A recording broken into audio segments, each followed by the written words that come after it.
What's going on, everybody? It's your buddy, it's your pal Spaz, Phoenix, the YWC Reality Check, here with Kristen. Say hello, Kristen. Hey, everyone.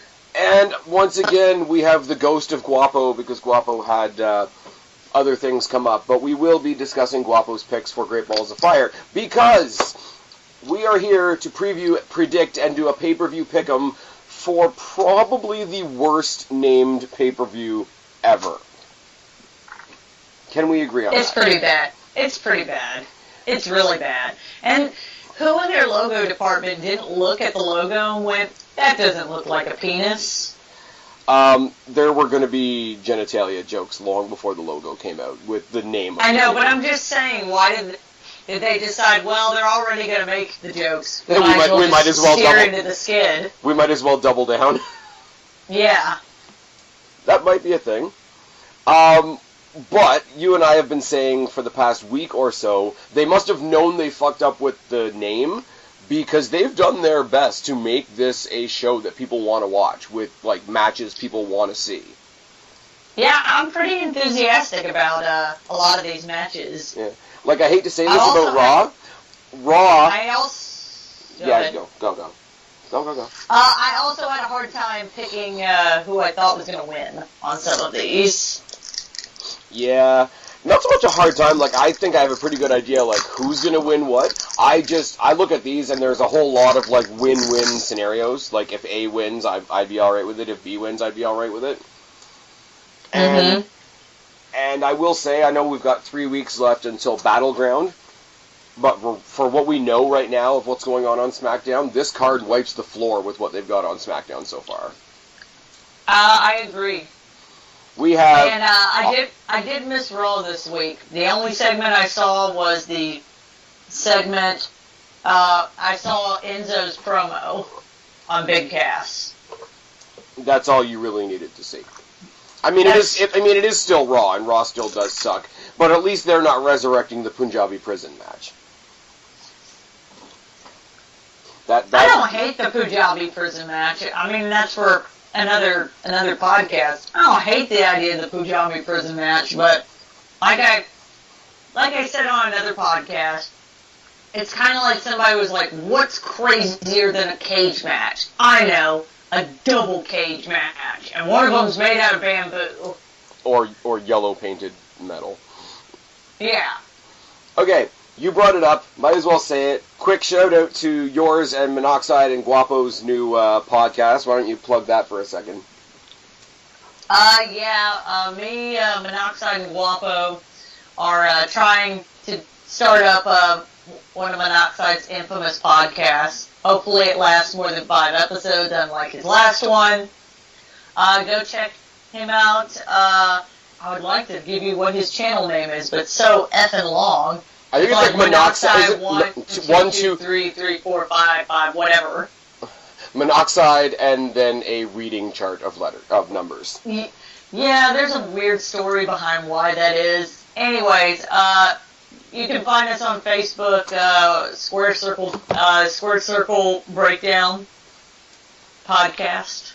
And that is the name of the podcast. It's basically this with Monoxide instead of me. Not exactly. We talk about a specific pay-per-view. The other Monoxide's podcast, we try and talk about something specific, and then it goes quickly off the rails within about a minute and a half. And then the rest of the show is trying, one person, usually me, trying to pull us back onto topic. Well, I mean, you guys, I will say, in all fairness and in all appreciation, you did give a very unique shout-out to this channel and myself. So we did. We shit on Spaz a little bit for his opinions on Naomi, and then we were like, but go watch his channel. A little bit.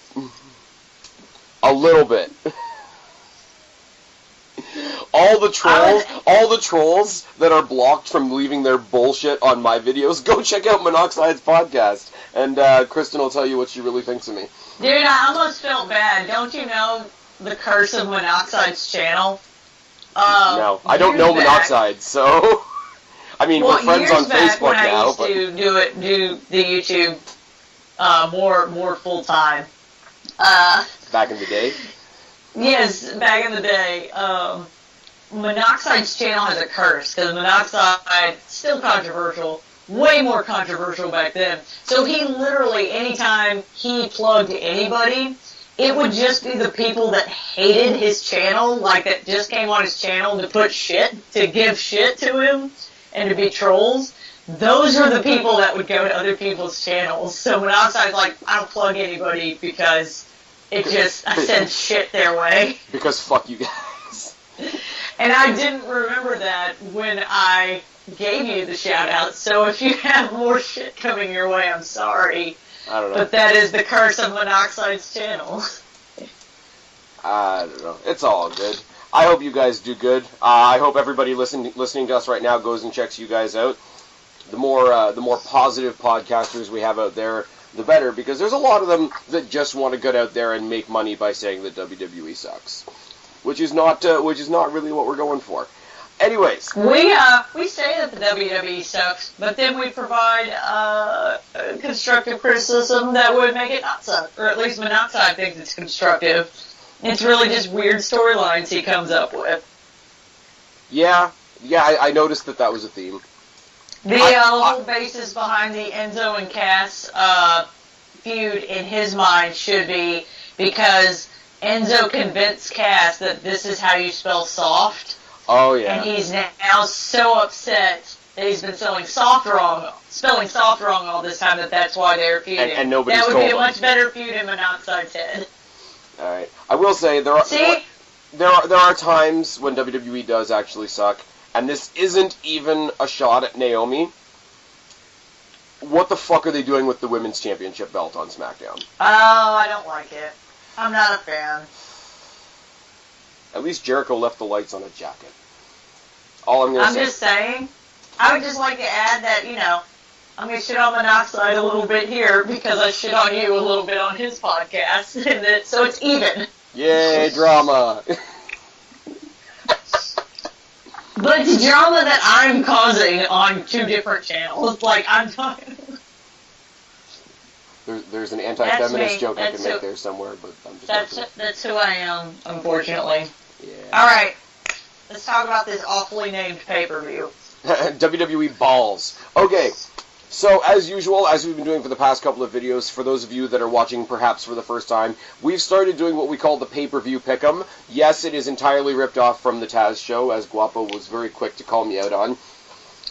Basically, what we're going to do, we're going to look at the 8 matches on this card. We're going to make our 8 predictions. We're going to rank those predictions based on how confident we are. How confident we are in those picks, and those points will be tabulated by me on Twitter on Sunday. The winner gets a shout out in my next video. I have no money, so I have no prizes. It's just for fun. Anybody that wants to join in the comment section, please do. Please include your Twitter handle so I can include you in the festivities on Sunday. Leave me your 8 predictions. Leave me the ranking of your predictions, and come on and join the fun. The last one we did, which I can't even remember what pay-per-view it was now. I think we had like 9 Money in the Bank. There we go. I think we had like 9 or 10 people playing along when all was said and done. We had about 10 people. There were a couple of people that asked me not to tag them on Twitter because they weren't able to watch the pay-per-view live. If that is the case, please be sure to include that in your message, and I will not spoil the pay-per-view for you on Twitter because I'm not an asshole. If you do want to be included, put your Twitter handle in your message. Basically, yes, unlike the WWE Network app, Spaz will not spoil the pay-per-view for you. Unlike the network, who always spoils it for me when I'm like, I'm gonna watch it a little bit later. Nope, no you're not, because we're gonna fucking spoil it for you. I really do love that the WWE Network is just a TV channel up here.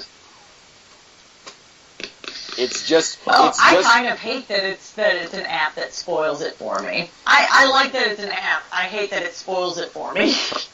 Yeah, but what do you watch your actual pay-per-views on? On the app. On your phone, or like on the Xbox, or on the PlayStation, or whatever? Yeah. Okay. I don't know. I know a lot of people that just sit there and watch it on their phone, and I'm like, I can't watch a pay-per-view like that. I don't know. I got my nice big... I don't have a lot of nice things, but I do have a pretty good fucking TV. And when I can just throw on the cable box onto 512 and throw on the pay-per-view, I think it's pretty damn good. Oh, well, I have an adapter so I can plug my phone into the TV, so I watch it on my big TV, too. Yeah. I've seen video, like, of other people on YouTube watching the app on their phone, and I'm like, it just makes me cry a little. Like, I'm not even making fun of them. I'm just like, how could you sit there for 3 hours holding your phone? Is my It thing. happens. Anyways. Cause America. Sure. I don't know, we just happy belated 4th of July, by the way. Yay, thanks. Happy belated Canada Day. Thank you very much. Went and did the fireworks and all. It was good. I feel like it's the exact same celebration. Y'all's Canada Day and ours 4th of July. It's celebrated the exact same way. Fireworks, food, alcohol. I do like John Cena's promo. I know this isn't a SmackDown related video, but I do have to point out that John Cena actually said to Rusev on SmackDown, "Don't forget, we Americans like to blow things up." Yeah, that's just a true statement. That is a thing that happened. Also, we're gonna get there, but we're gonna get there in a couple weeks. Uso's actually calling out New Day for Xavier Woods' sex tape. Yeah, I know. That was. I can't believe that made it onto TV. Oh, it's been on all their like Hulus and Rokus and all that shit. It's been taken off, obviously. Oh. Yeah. I wonder if the Usos are losing the belt now. I already got that prediction. Got it. Yeah. Yeah. Let's talk about the Raw pay-per-view. Let's talk about WWE Balls. Start off with Enzo versus Big Cass. I'm excited about this feud. I'm a little sad. I'm a little sad that Enzo and Cass broke up without winning a title first. But I will tell you this: the Raw where, not last Raw, but the Raw before, when it initially happened, when they're like, they're gonna get back together. Well, they totally. I don't know if it worked on anybody else, but it totally worked on me. They pulled a Mark Henry on me. I was like, oh, this is happening. They are getting back together. I guess maybe WWE felt like they made a mistake, and like maybe they're gonna give him a tag title, and boot to the face. Damn it, they tricked me again. I don't know. I looked at it as like not necessarily a happy like they're getting back together thing. I definitely thought it might have been WWE had this idea and then they lost their guts and pulled back on it. I don't like the way it was initially done. Not that Enzo and Cass did anything bad. I don't get this whole like Corey Graves is sitting there on commentary, but he's also this insider that's got more information than the general manager. That was a little weird. I thought that was gonna like lead to something else, because when they first started the thing, he said something about like this could like end my career, blah blah blah. Or Corey Graves is telling Angle that he has this whatever it was at the time. Yeah, and it could end Angle's career. This could end my career. So I was like, I didn't think it had anything to do with this. You know what I thought after they did the breakup angle? Because I'm sorry, like they do their like opening shtick when they come to the ring, but like Enzo's the mic guy. Cass still sucks on the mic. He's better than he has been. He's gotten better, but he's still not. Clearly, Enzo's been doing most of the heavy lifting on the mic. Yeah, but if they're trying to show that he's been getting better, don't put him on the mic against Enzo, who was the voice of the team. I thought what they might do, and don't get me wrong, I love Corey Graves on commentary. I think he's great.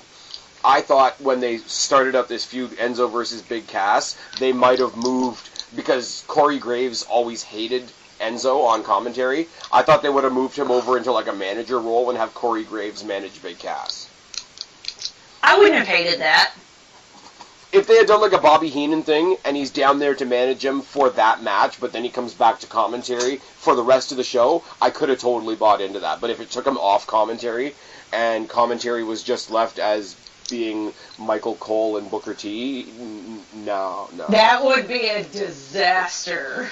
You know what the thing is? Like, we've all shit on Michael Cole for years, and he's way better than I think anybody gives him credit for, but he's not better in the way people want him to be. Like, think about the different. Like, think about just the way he handled the Jerry Lawler heart attack situation. Like, after he was a class act. Like, that alone has so made me, well. like, impossible to hate the guy. But, like, he's definitely going out there and being the guy that WWE wants him to be. And he's good at that. We just don't like what that is. So I don't... Like, I've pulled back on hating Michael Cole more... Well, you know it's... Go ahead. I've basically gone with Michael Cole like we do with a lot of the wrestlers. Like, I don't hate him. He's very good at what he's being told to do. We don't like what he's being told to do. Well, you know what's funny about what he's being told to do and the way that he's presented on TV? So, for another podcast, for Steve's podcast, or for Monoxide's podcast, we're talking about King of the Ring 1995. And Vince McMahon is a commentator at that pay-per-view. And he is essentially doing the Michael Cole shtick with, like, a little more, like, flourish, like a little more, like, Jim Ross-esque flourish on some things. Like happy medium between the two? Yeah. But he's essentially Michael Cole. So I have this idea that Vince McMahon is just telling him, Michael Cole, to be how he was in 1995. But see, here's the thing that I don't get, though, because other than Percy Watson, I love the commentary on NXT. And the commentary on NXT is supervised by Michael Cole. And I will say, side note, Mauro Ranallo moving to NXT is the goddamn best. He's probably one of their best commentators. Yeah, but, like, the way he is, like, the way he's got a little bit more Jim Ross, a little bit more, like, anecdotal, a little bit more, like, gonna get into the match itself more than they really like, is great for NXT, where those guys are trying to still establish who they are, so they need that kind of detail. The fact that they brought him in just in time to call Asuka versus Nikki Cross, the last woman standing match, was good. Anyways, so Enzo and Cass. Enzo, yeah, we a little bit of a tangent there. I've actually got Enzo at 2. I don't think Big Cass is gonna win. I don't think Enzo's gonna win. I don't think they're giving it to him this soon. I bet this feud's gonna continue. If they were smart, they would have this feud continue. And see, that's exactly my reason for thinking it's gonna be him. Like, I think a lot of people have said it, and I can kind of agree, even though I don't agree with it. I think the one that Vince McMahon's got to have the heart-on for is Big Cass. He fits that mold. He's kind of that edge test, tall, built. He does look like if somebody stretched Edge out. Yes. So that he was taller. So I think he'll get the dominant win in the end. I think Enzo, like, the reason I'm picking Enzo is I think he's going to get in there and somehow sneak in a victory that's going to piss off Cass, and he's going to get owned later on, probably at SummerSlam. I think Cass is going to get the win, and it's just going to be Enzo for the rest of the time, being sneaky, ruining Cass's matches, that kind of thing, to try and get another match out of him.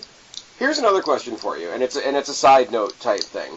Oh, by the way, I have this match at a 7. I'm pretty sure that Cass is gonna win. You've got Cass at 7. Yeah. All right. I told you, man. A lot of my things are shot in the darks this time. All right, I will say there are a couple of voices that are going to be heard that aren't actually on the recording right now. Guapo is not able to be with us tonight. And actually, shout out to Melvin Michaels 3 on Twitter, who got me his predictions and his rankings before we even recorded this. So I'm going to include his predictions in this just because he was really, really on the ball. Guapo's got Enzo at 1, and Melvin's got Cass at 1. My other thought on this is, what do you think of them eventually, after this feud is over, moving Enzo Amore into the Cruiserweight division? I think it would be the best thing for him. Otherwise, what does he have on Raw other than he could maybe go for the Intercontinental title? I could see them doing that. But what I more likely see them doing with him is he's kind of like, you remember what Jamie Noble did kind of near the end of his career, where he's kind of like just had a big mouth? Yeah, he was like the pit bull that didn't know what he was doing. he would like say shit that would make people mad, and then he'd end up in this like shitty match, and then get his ass kicked. Yeah, sort of like the. And I'm afraid that's going to be his gimmick. Yeah, like that's what I mean. Like the pit bull that doesn't really know what he's getting himself into. Mouth writes the check. Mouth writes the check that the ass can't cash type thing. Yes. Somebody, and I'm not going to say who because I think this is an absolutely terrible idea. Somebody on a podcast that I listen to, not you guys, suggested moving him to SmackDown to feud him with James Ellsworth. And please no. And fuck all of that. I agree. Fuck all of that. That sounds awful. I don't even know where to go with that. I think that's absolutely... It sounds awful. You know what else sounds awful? And it shouldn't sound awful because we're fans of both of these guys? Seth Rollins versus Bray Wyatt. I am so just whatever about this match. This is... we have nothing else for you. Go hang out. If my other predictions fan out like I feel like they're going to, this feud with Bray Wyatt is just a pit stop until he can feud with Joe till Seth Rollins can feud with Joe for the Universal title. Ah. And see, I would almost go the other way. I would want, if there's going to be a feud for the Universal title, and it's the title, if the title does end up on Joe, and like you say, we're going to talk about that later on, I'm actually more intrigued, because we've seen Rollins and Joe already, I'm almost more intrigued by Joe and Wyatt. I would be interested in that, but like I said, my predictions are a sprinkling of things that I hope happen and things that I'm like, this is probably what's going to happen, kind of thing. Yeah, I'll tell you right now. This is one of them. I've got Wyatt at 3, only because they have to know that Wyatt needs a win, and right now I don't think Rollins is hurt by a loss. I have Rollins at 1 just because I'm pessimistic about Bray Wyatt's entire career path, especially on Raw. I feel like he was doing better work on SmackDown. But I will say that Bray Wyatt has kind of just had the same feud with almost everybody, which is the one that it's like, I'm going to save you, I'm going to get you to see the light kind of thing. I'm going to show you who you really are. He's done this feud with Dean Ambrose, he did this feud with Daniel Bryan, he's done this feud with pretty much everybody. Can I put it out there that one of the best version of this feud was when he did it with Cena. Well, because anybody that goes up against John Cena has at least some built-in cheers going in. Mm-hmm. I think we call it CM Punk syndrome. But I mean, a little bit, yeah. I will say, honestly, it's really sad that one of the best talkers, one of the best mic workers in the WWE right now, has nothing to say. Because he does the same feud every time. They give him the same feud with insert person. Yeah, but I mean, like, I still, like, even though he's not saying anything, even though there's no substance to what he's saying, I still love hearing a Bray Wyatt promo. I do as well. I like it better in the ring when I like it better in the ring when he's like soaking it up from the crowd as well, because the crowd buys into it. I think less and less are his like either in the back or like this week on Raw he did a thing and it was actually out in the middle of the Phoenix Desert, which gave it a completely different feel. But he's like, which must have been hot as balls. Well, yeah. Okay, we're hot up here in Canada, so you guys must be cooking right now. That's another story for another day. But it was like out in the Phoenix sun, literally, and so it gave a completely different feel to his promo, but still he's out there sort of on his own, just talking to the camera. I think he needs to do more of that shit in the ring. Because when he's in the ring, he's feeding off that energy that he's created for himself. And I think it helps him. Yes. In the beginning, when he had the Wyatt family, and they were like out in the woods, and they were all sort of feeding off each other's creepiness, it worked because it was like a self-contained unit. Now, I think, because he's finally on his own, I think they need to have him do more of it in the ring.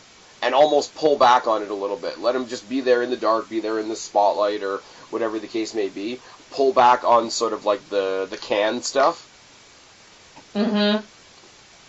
I don't know. I always thought that when they were the Wyatt family, how, one, they should have been winning titles. Maybe not, like, be the main champion or whatever, but I feel like they should have gathered a collection of titles there.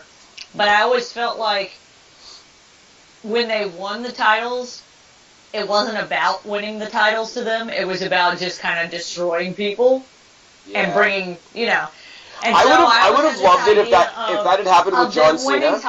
Of them winning titles, and then every time they do one of those promos of them like in that back room, you can vaguely see the titles like in the background, like little spots of them, like in that weird backlighting that they have. I would have loved it. But they never walk out to the ring with them. When he was feuding with John Cena, I wish Cena had a belt at the time. And if he had beaten John Cena, not because the title is important, but because the title is a symbol of your opponent's defeat. So not, yay, I'm the champion, yay, look at this, I just kicked John Cena's ass trophy. Yeah. Like, that's a really cool way to... I think what you're talking about is what they're going to be doing with Sanity in NXT. Because they finally moved Dane and Wolf into sort of a tag team, like, we're pursuing tag teams now. Nikki Cross is really making a case for herself as far as the women's division is concerned. Anybody that saw the last woman standing match knows how fantastic that was. And Eric Young, when he gets back, I'm pretty sure he'll be in the main title picture, because I think the next title holder there is going to be Drew McIntyre. And I'm sorry, Drew McIntyre versus Eric Young for a world championship, that's a match. That's a main event. But unfortunately, Eric Young's been out of the picture for a couple of weeks because he's had like deaths in the family and shit, and that sucks. So that does suck. He was super open about it too. He put a big long like diatribe type thing out on social media. I think it was his mom that passed away. I think so. Anyway, I mean, so kudos to him for like sharing that with the world if you feel like doing that. But also sucks that he has to deal with that. Sucks that it means that he's not out there doing what he wants to do, but his group is doing good in his absence. And I think that thing that you're talking about with the Wyatts, sort of collecting titles and whatnot, I think they're going to do that with Sanity. And when they move up, the Wyatts might reconverge to take on Sanity, and I think that'd be awesome. Anyway, so I've got Wyatt. I've got Wyatt's wallet. Yeah. I've got Wyatt at 3. You've got Rollins I only have it at a 1. You got it at a 1. Guapo also has Rollins at 3. Melvin has Rollins at 5. So I'm all on my lonesome on that one. I'm going to be picking up my whole 3 points, maybe, perhaps. Match I don't care about whatsoever, which is sad because it's for the Intercontinental Championship. How many more times are we going to see The Miz versus Dean Ambrose? I know, it's a little much. It's a little much. It's a little bit of a lot. They don't know what to do. The Miz, I feel like, as good as he was on SmackDown and everything, we were all afraid he was going to get lost in the shuffle on Raw. I don't feel like he's being lost in the shuffle, except for that god-awful, segment with the balls, 2 weeks ago. That was the worst thing. Oh my god. Worst train wreck I've ever seen. Okay. Oh my god. So, first of all, not American. Second of all, I don't give a shit about basketball. I don't either. I'm I don't know who these guys are. But you'll never guess what I got. I got the Naomi treatment again. I shit all over this segment.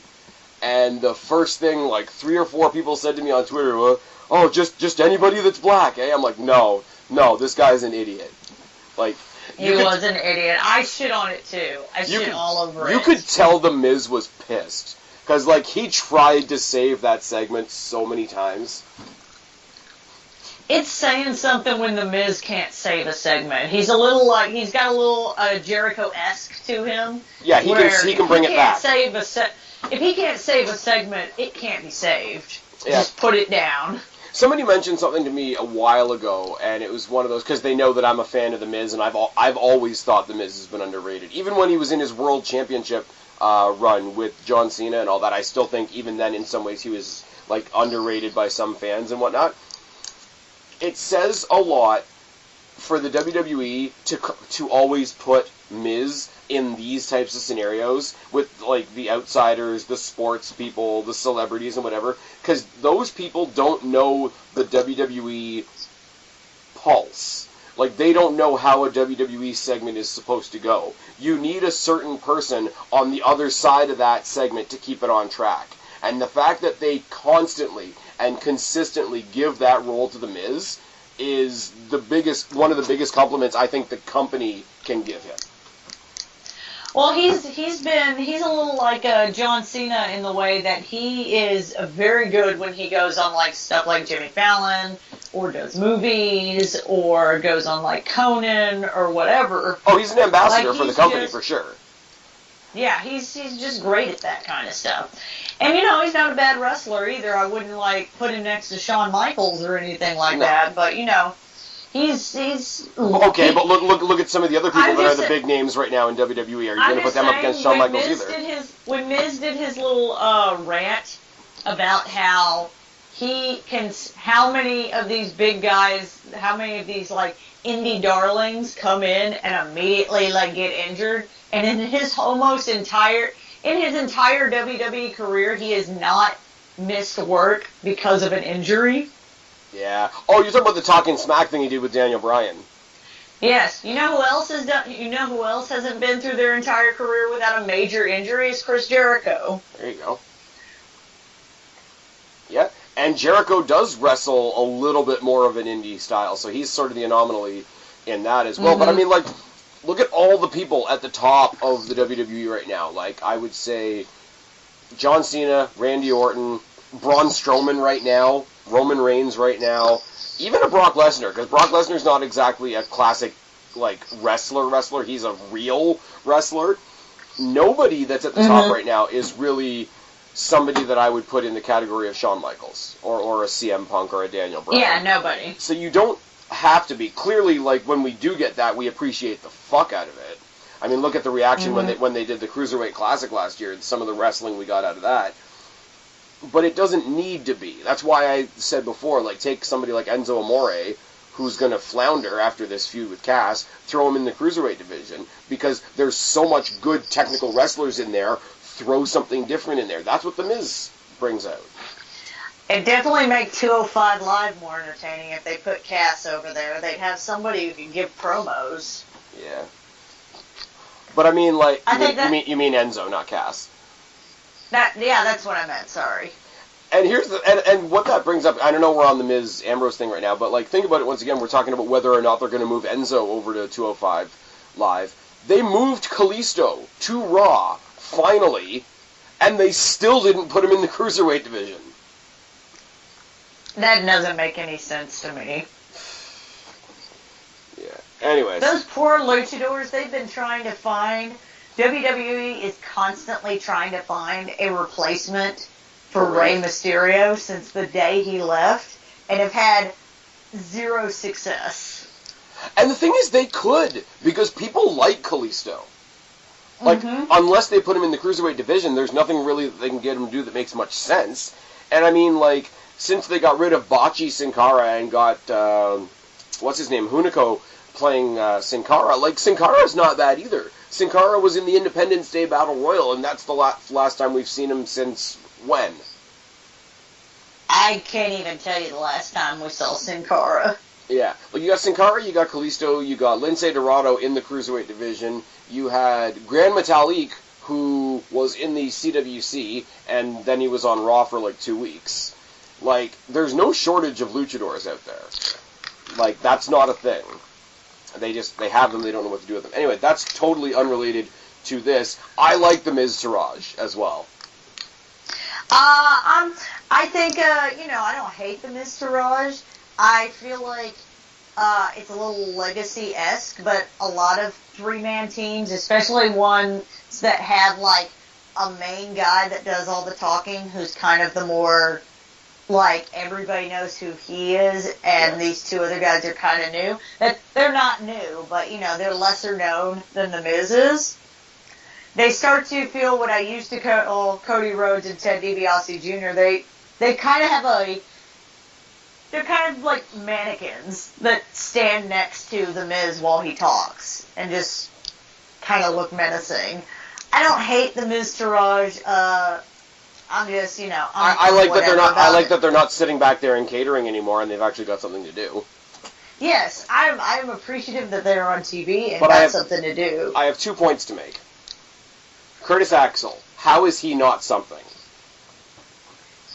Because Curtis Axel's career disappeared the day he walked out as a Paul Heyman guy, and then Triple H slapped him in the face that same night. It's like, yeah, we're going to give you something. No, we're not. Okay, so that's 1 point. Now I want to ask you something. Yes. I'm going to name off a couple wrestlers for you, alright? Okay. Big E. Okay. Shinsuke Nakamura. Alright. Finn Balor. Samoa Joe. Kevin Owens. Sami Zayn. What do they all have in common? They were all NXT champions. Thank you very much. Guess who else was an NXT champion?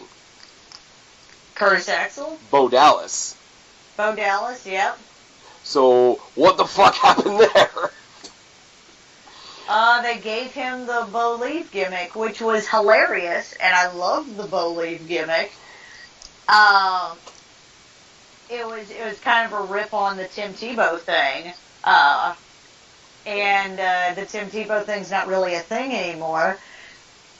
And he was never going to be a major champion with that gimmick, just like, Tyler Breeze and Fandango weren't going to be like. Oh no, I don't expect him to be a world champion. I don't expect Bo Dallas to go in there and beat Brock Lesnar in a match, but he should be something. And especially now because a lot of people keep saying that now that he's growing the beard, he's going to be part of the Wyatt family. A lot of people are saying he's starting to look like Ryback in a wig. Because he's getting all jacked up. That's true as well. Like, that... Can you imagine... Okay, if he was still doing the Bo Leave thing, and we all know that, what's his name? Ryback is, like, one of the jobs he's doing now that he's not in WWE, he's writing, like, motivational novels and shit like that. Can you imagine if Bo Dallas and Ryback had been a tag team? Would have been awesome. Yeah. So what we need to do now, we need to get Miz and the Miz Taraj versus Jinder Mahal and the Bollywood Boys at the next Bragging Rights pay-per-view.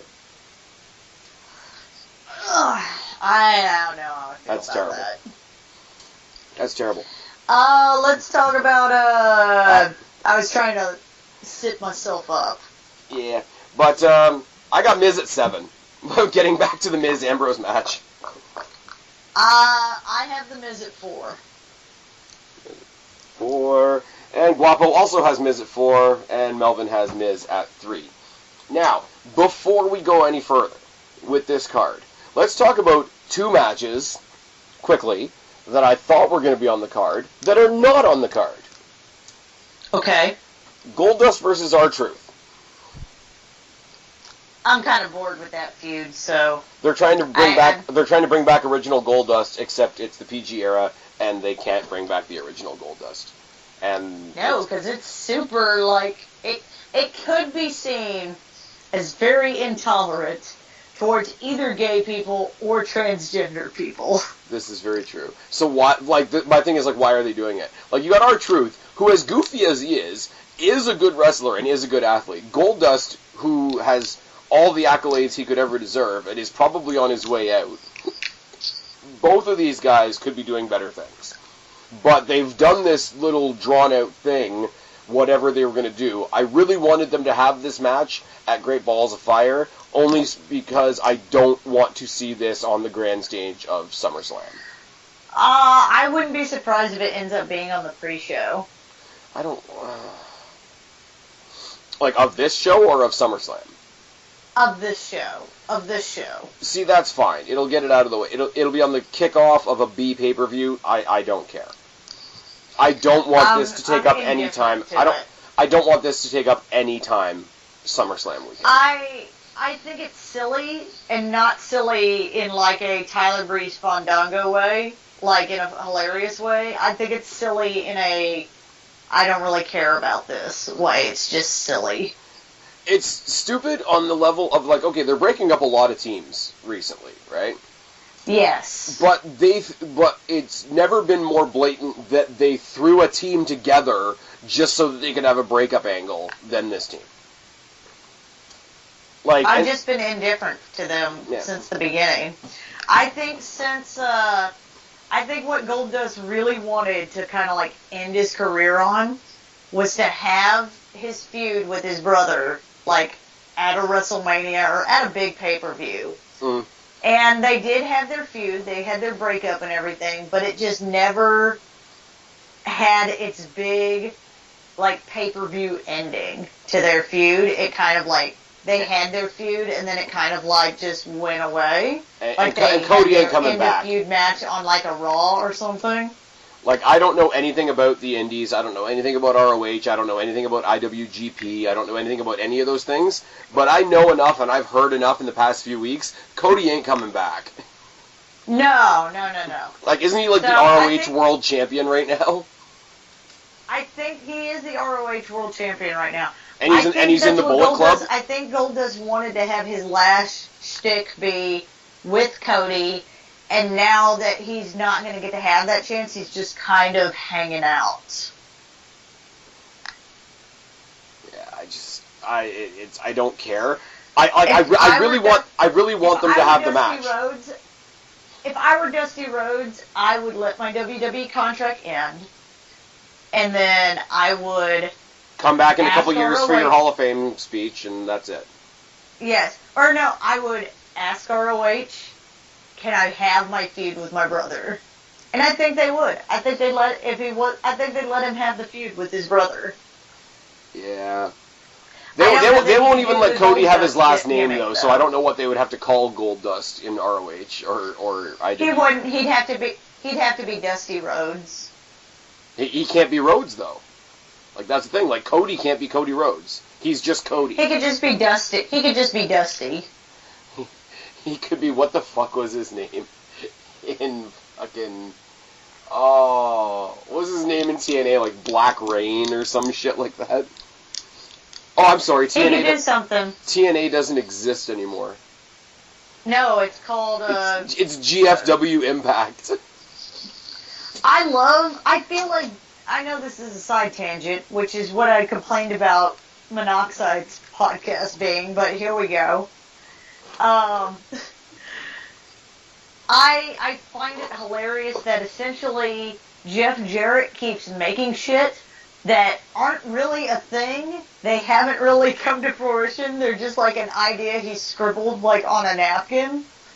And this same company that owns Impact Wrestling, which was also a scribbling on a napkin of his. Okay, no, I have to cut you off there. Like, as much as we want to shit on TNA, as much as we do, and we do, because they've gone into the fucking toilet, they have managed to exist for 15 years. Like, that's a little bit more than a scribble on a napkin. Like, as much as... No, at the time that they, like, bought it. Like, it was a little bit of a... No, it was really, like, a full-fledged thing when they actually bought Impact. When they actually bought TNA.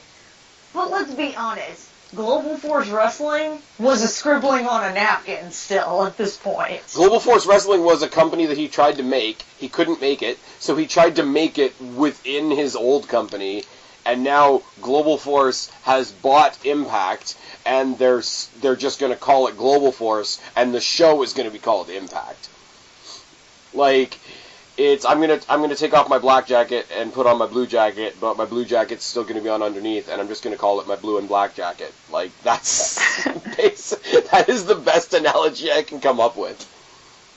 And I mean, let's be real. Like back when TNA was a thing, all the people that were there when TNA was a thing, with the exception of maybe Kaz Daniels and the Motor City Machine Guns, are all in WWE now. Yeah, pretty much.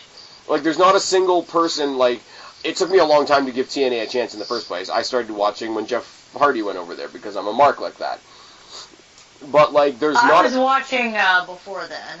But, like, there's not a single person in that company that I tuned in to see, like I say, with the exception of Kaz, Daniels, and the Motor City Machine Guns, that hasn't at least taken a step into TNA, or into WWE. I mean, even James Storm was in NXT for a little bit. Well, and now Impact is essentially a place where if you had a bad falling out with WWE, you go to and they'll just let you talk shit about WWE. Like Del Rio's doing? Although now, so Del Rio just had that thing. I saw an article. It's a dirt sheet, so take it with a grain of salt, everybody. Yep. I've now heard that since this whole Global Force thing and the new rebranding and all that shit, that they are going to start not letting people do that anymore. Like, they are starting to, like... Apparently, and I did not buy Slammiversary, so we're going to nip that in the bud right now. But supposedly, for Alberto Del Rio's match with, I think it was Bobby Lashley, supposedly Paige was sitting front row with a luchador mask on. So that's it's only a matter of time before she leaves. Like, they're just waiting for her contract to... WWE is going to hold on to her contract till its last day. Yeah. Till the last possible day they can. Yeah. But the 5 minutes after her contract ends and whatever the non-compete clause wears out, she's going to be working for TNA for sure. She's gonna be in TNA. GFW. 5 minutes after it happens, she's gonna be at an Impact show and be like 3, 2, 1, and then jump into the ring. Like, Global Force is gonna stage their own version of the live sex celebration, and it's gonna be her and Del Rio and Brad Maddox or some shit. Like, it's gonna be strange. Like, don't do it. Just let Paige leave, guys. You're not gonna do anything with her. Just Which let her go sucks. be... Which really does suck because I do want to see her back, and it's never gonna happen. Douchebag and let him. I would love to see like a crazy like women's faction just consisting of her and Ruby Riott and Nikki Cross. It ain't happening. Like I said, it's not gonna happen. They're just gonna hang on to her contract for as long as they can. I say let her go, WWE. Let her go be with Del Douchebag. It's gonna be fine. Just let her go. Random Del Rio. I'm just saying, random Del Rio hate out of nowhere. The reason why I call him that is because, one, I think it's stupid that she's getting that they're engaged so soon after. We've already talked about all that shit. Yeah. Yeah, but that's sort of shit that you can shake your head at. But it's like at the end of the day, it's their own life. Like, I'm talking about like. Life. But at the same time, I find it weird, like, if I had a girlfriend who, if you went on her Twitter, and it's, like, constantly pictures of, like, look at how awesome my boyfriend is, or fiance, or whatever, and she's just constantly taking pictures, not of them together. There's a few pictures of them together, but it's mostly just pictures she's taking of him. And if you go on his Twitter, there's, like, nothing. There's nothing of her. Yeah, but he's fighting for the coveted Global Impact Championship. I don't know. Okay, so that was a strange tangent, and Golden Truth isn't happening this Sunday. The one match that I was kind of looking forward to seeing, and I hope it does happen on Sunday or at SummerSlam, is Finn Balor versus Elias Samson. Yeah, I'm waiting for that one. That'll definitely happen. I bet they'll have, like, a thing that happens. I bet Finn Balor will, like, interrupt him again, or, like, a thing will happen. I don't know if they'll have a full-on match. They might, but, I mean, we've already got 8 matches on the card as it is. They might have a match, but they'll have a thing at the pay-per-view. Yeah. I think it's going to be a good match. Like, there is the argument of, like, why is Finn Balor fighting down? Or you could look at it as, like, they're looking at Elias Samson and he's fighting up. I agree, and, they didn't want Finn in the title picture this soon. He came in the title picture almost immediately after being off of injury, and then they had that number 1 contendership match. And they're kind of just, they're not putting him on ice, but they're, They're giving him something to do until burn him slow. The next thing. Yeah, they're going to give him like the slow burn build. Yeah. Which is fine. And in the meantime, like, I think the one thing, we always talk about people, like, whether their gimmicks are going to translate from NXT to Raw or SmackDown. I think they've made Elias Sampson less goofy than he was in NXT. I agree. He comes out and he does do the guitar shtick in the beginning, but it's one of those, like, it's almost like a Festus scenario, which is a really weird comparison, but, like, as soon as the bell rings, he's, like, ripping people's heads off. And I like that. This is me nitpicking his gimmick, Elias Sampson's gimmick. Mm. It bothered me on NXT that he was the drifter, and yet he drifted to the same place every But he's not the drifter anymore. They still call him the drifter, and it's different. No, they made him change. They made him change his opening shtick. When they're like, when he's like, who wants to walk with the drifter? And now, like, they made, like, a conscious decision to be, like, just, like, who wants to walk with Elias? Oh, okay. Well, the drifter gimmick made more sense to me on Raw because Raw actually goes from town. And I know that's a nitpick, but it was a thing that just bothered me about the gimmick. No, you're fully right. Like, I don't think it matters, but you are fully right. There were a lot when he. Yes, it doesn't matter. Kristen, it was just something that bothered me. I feel like I should be condescendingly patting you on the head a little bit. It's like, yes, you're right, but it doesn't matter. There were a lot of people that said to me, damn it. When he came up to the main roster, they were saying, like, he should drift from Raw to SmackDown. And because, like, right now he's, like, mid to low card, I wouldn't entirely mind that. Like, I think that would be a cool, like, it would make him unique a little bit. I mean, they're making John Cena a free agent now, so it wouldn't be as unique. But I think it would be a cool little, like, a play up on that gimmick if they were still doing that gimmick. I actually hope they do save this until SummerSlam, like a low card, like maybe opening match type deal. I wouldn't want it to be on the pre-show. Like, if they're gonna have this, like, it'll be a good thing for Samson. So put it on the main card. Talking about what is on the main card. Shall we go on to the next match? Yes. Real match. Something that is on the kickoff and shouldn't be, because it's for a championship. Neville versus Akira Tozawa. I have really nothing to say about this match because, Neville's doing good as champion. I don't know anybody on the NXT or on the 205 Live, I guess, roster, if we're going to call it that, the cruiserweight roster, that I could see taking the title from him, except for TJ Perkins. Because they had that, they had that kind of feud set in, and then they just didn't do anything with it. I think they're simultaneously slowly building up 3 different guys that I wouldn't mind taking. Like, I don't think he's going to lose the title until at least SummerSlam.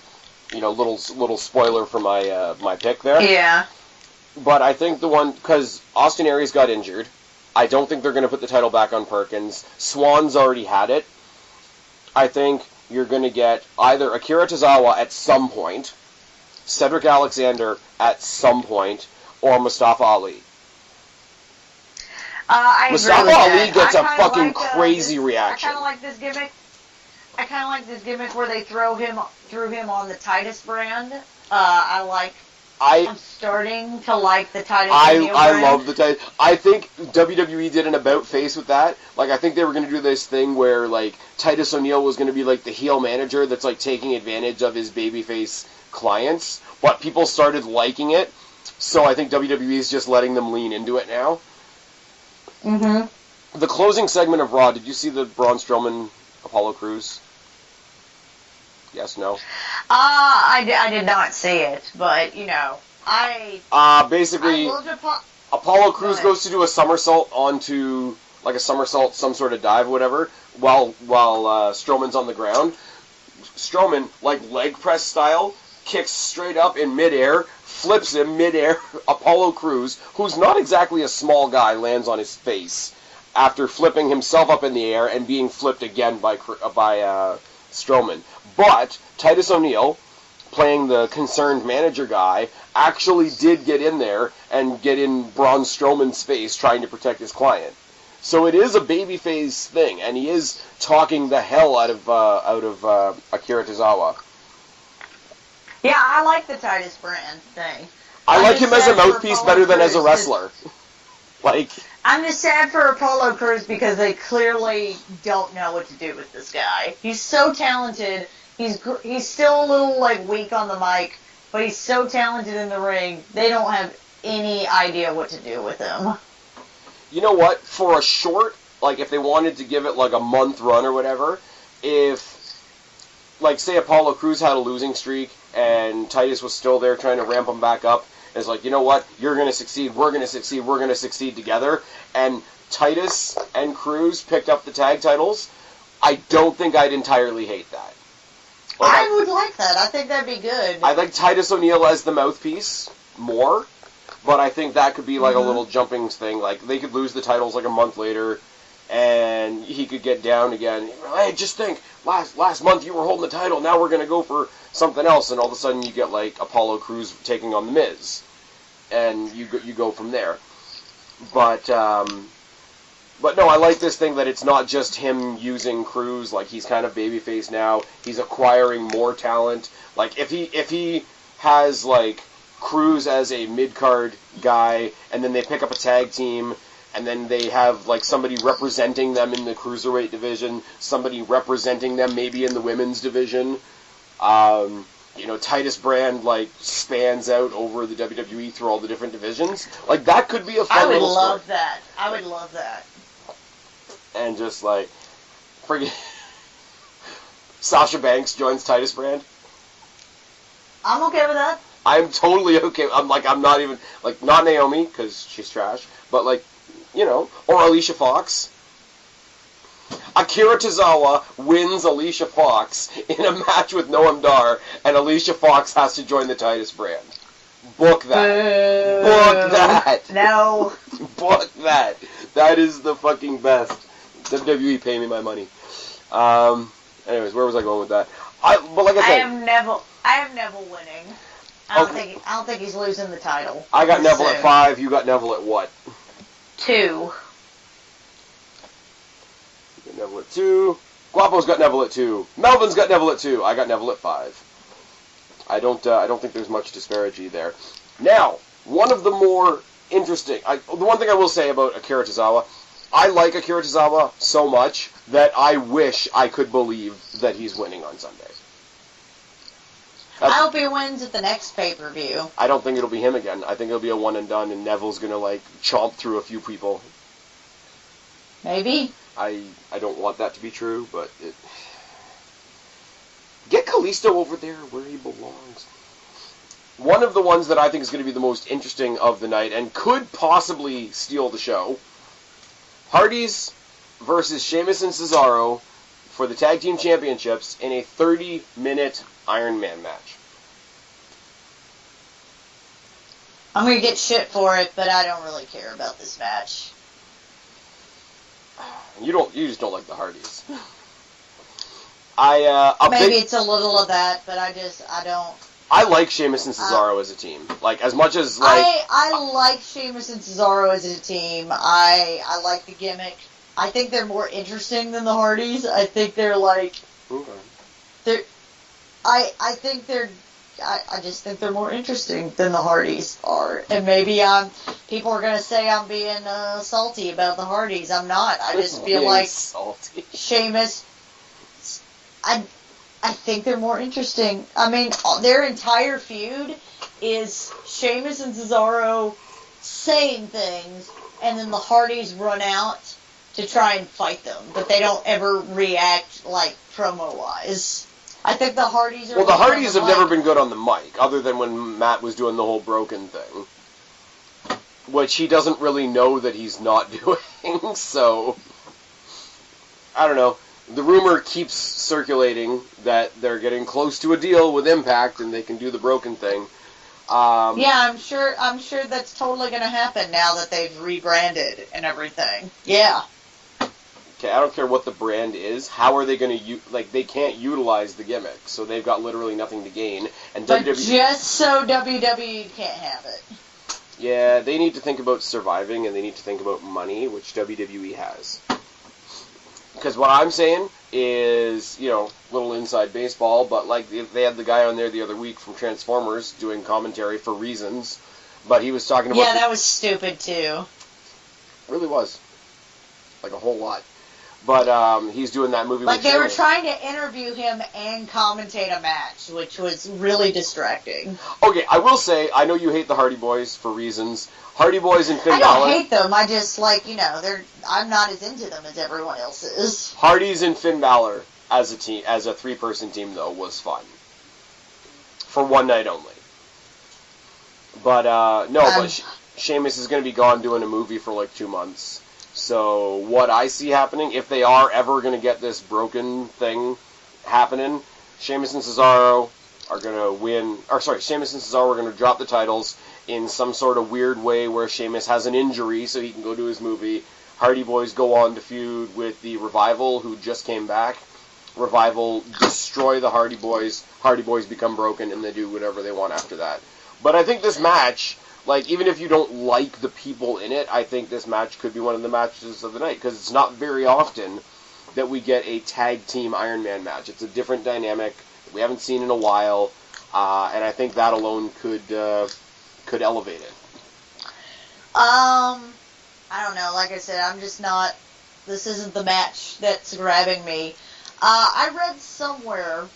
I forget, if I was reading, Bleacher Report or some shit like that. And who knows how much they know, and it's a dirt sheet.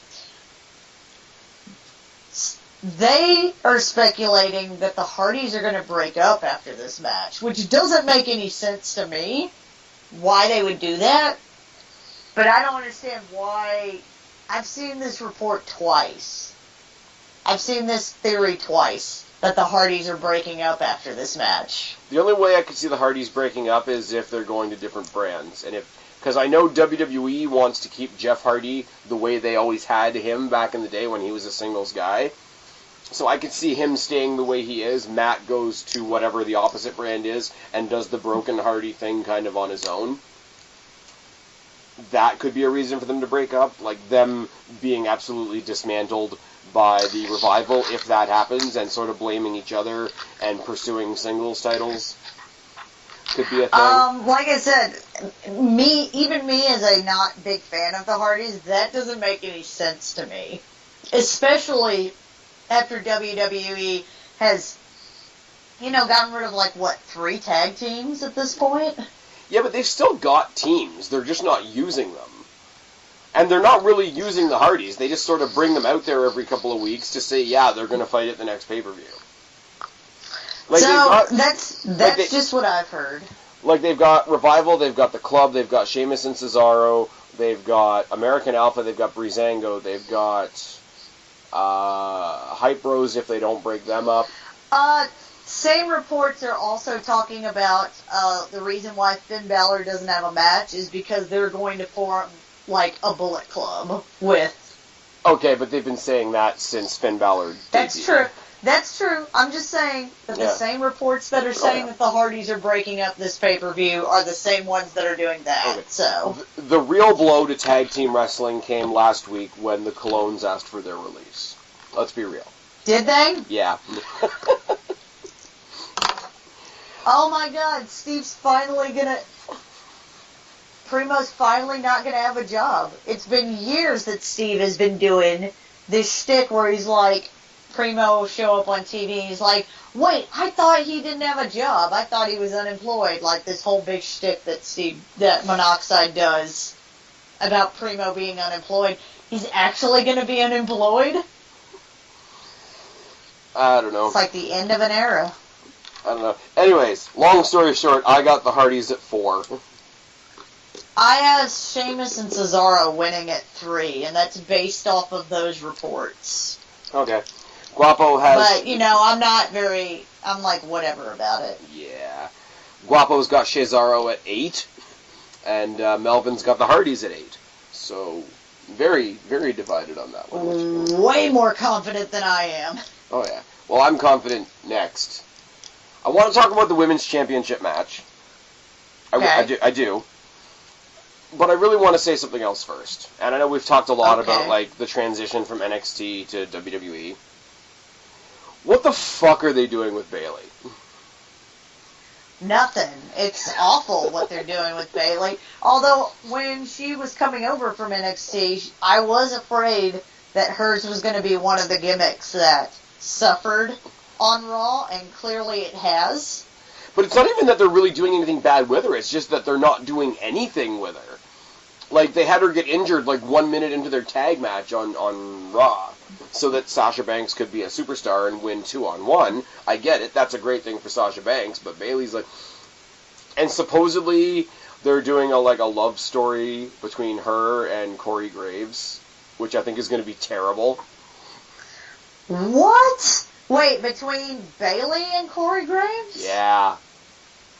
What? Please no. Did you see, like, 2 weeks ago when Bayley was talking about losing the kendo stick match, and she had the backstage interview with Corey Graves, and then, like, she was still all happy even though she lost, and she's like, can we end this interview on a hug?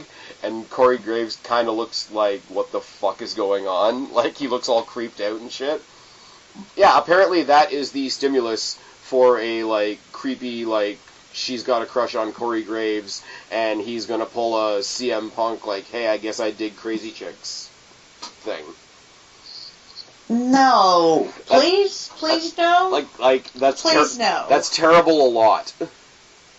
That's like really bad. That's terrible a lot. It would be really bad if she did that to an active wrestler. Corey Graves isn't even an active wrestler. No, but I'm saying it's bad specifically because it's Corey Graves is such a sarcastic asshole. He can't be in that storyline and not be like, bitch is fucking crazy. Because she's gone from the naive, innocent little, like, almost childlike character to she does seem a bit crazy. Like, with her, like, over positivity and over, like, nothing ever bothers her and I'm always going to fight back. And, like, I think they think that they're portraying her like a female John Cena, but they're just prevailing her like something that's a little crazy. Like, it comes off that way to me. Like, it's coming off creepy now. I don't know. But just no. Just no to all of that. Like, when they did the gauntlet match a couple weeks ago, and the first two ones out there were Nia Jax and Bayley got fucking destroyed. She didn't get destroyed as bad as Mickie James and Dana Brooke. And Emma and Dana Brooke. Dana Brooke I get, Mickie James I get, because Mickie James at this point, like, a loss doesn't hurt her at all. Like, she's got her place in wrestling history already. Dana Brooke, they're squashing because Dana Brooke's kind of like the jobber of the division. Emma, I don't understand. I don't understand why Emma is not, like, prime and in line. Whoever takes the belt off Alexa Bliss should then lose it to Emma, like, in my opinion. Because she is sort of second to Alexa Bliss in playing that, like, awesome, bitchy, like, overconfident heel character. And they just ruin her, like, over and over, and it makes me day in and day out. Yeah, and it feels like every promo she has is like, I'm back! And it's like, okay, but you didn't really go anywhere. But I'm back! Okay, alright, okay. Alright, cool, whatever. Yeah, we're going to the WWE school of you get a title shot by going away for a while and coming back. When really it's just because they didn't book you for a couple of weeks. Yep, pretty much. Okay, so Alexa Bliss versus Sasha Banks. When Alexa Bliss was on SmackDown making herself into this awesome character that she is, I was the one that said they need to do bragging rights. So they could have Raw versus SmackDown, so we could have Rollins versus Styles, and so that we could have Banks versus Bliss. This is a match I've been looking for. This is a match I've been waiting for a long-ass time. I think it's going to be a fantastic-ass fucking match. I think it's going to be a great match. I mean, this is one of those matches you were talking about earlier on in the show that I'm happy with whoever wins. I wouldn't mind Sasha Banks winning because I'm a fan of Sasha Banks. She's kind of female Dolph Ziggler. And I kind a of little bit, yeah. Except that she's successful. Oh. Sort of. Oh, that was. Let's be real. Let's be real. I'm talking about respect level. Like, basically go in there and destroy yourself to make your opponent look good. And Ziggler does that. Oh, well, yeah, that too. Except that Sasha's, successful. Wow. So... Let's be honest. Yeah, and, like, the stuff she did with Charlotte last year, like, yeah, people shit on the Hell in the Cell match, but they threw each other into the ground for 20 minutes. Like, it was what it was. And I think she's going to do the same thing here.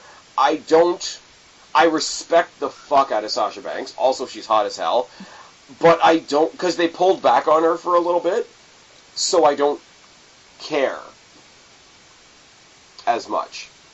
Still like her, still think she's great, still want all the successful things in the world for her as a fan, but I don't care, because they pulled back on her and then they pushed her forward again with no real reasoning. Alexa Bliss, on the other hand, if you don't look at people in NXT, Alexa Bliss is the best thing WWE's women's division has. Like, character-wise, like, personality-wise, champion-wise, heel-wise, like, she is the top. Like, I'm sorry, like, as a total package, she's better than Charlotte. She's a better champion than Naomi. Fuck anybody that disagrees with me. She's the total fucking package, and I know that that's cliche as hell, but Alexa Bliss wins at 8. Like... I have Alexa Bliss winning at 6, so I have it pretty high, too. Yeah.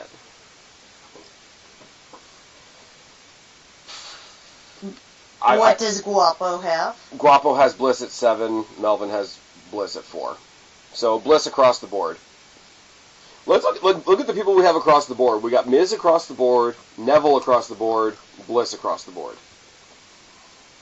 And that sounds right to me. Yeah, the last 2 matches already have discrepancies even before you put in your 2 cents. So those are the only 3 that we're all going to agree on.